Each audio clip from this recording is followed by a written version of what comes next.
চুল আঁচড়ানোর পর ঝরে যাওয়া চুল দিয়ে মহিলারা কি করবে এটা না জানলে তারা বিপদে পড়তে পারে, এবং কি জানলে অবাক হবেন রসুলের চুল দিয়ে পর্যন্ত রসুলকে বিপদে ফেলানো হয়েছিল।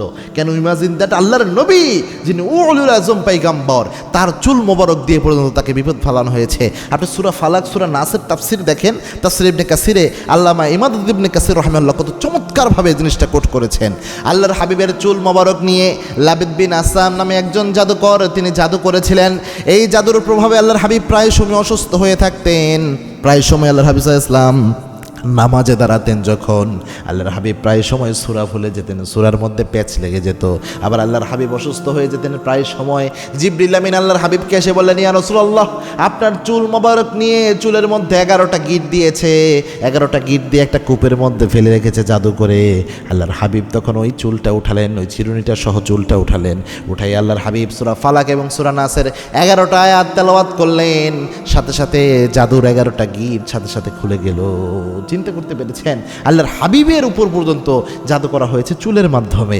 এজন্যে চুল কি করবেন, মহিলা মা বোনরা যারা রয়েছেন অনেকে অসতর্কতাবশত চুল যে আঁচড়ানোর পর যে এক্সট্রা চুলটা থাকে জানলা দিয়ে ফেলে দেয় ঘরের বাহিরে ফেলার কারণে যেটা হয়, অনেক সময় আপনার আশেপাশে অনেকে আপনাকে দেখে হিংসায় জ্বলে। আপনি আপনার স্বামীর সাথে ভালো আছেন, সহ্য করতে পারে না, হিংসুক যারা রয়েছে এটা সহ্য হয় না, অথবা আপনার ক্ষতি চায় এমন মানুষ আপনার আশেপাশে থাকতে পারে। তারা আপনার ঘরের জানলার পাশে গেলেই তো আপনার চুলটা পাবে।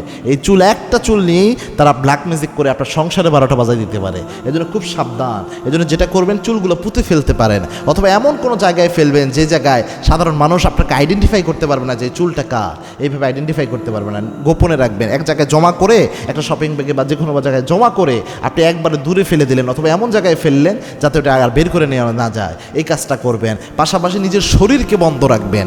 শরীরকে যদি নিজে রুকিয়া করতে পারেন কোরআন দিয়ে, তাহলে আর কিচ্ছু লাগবে না।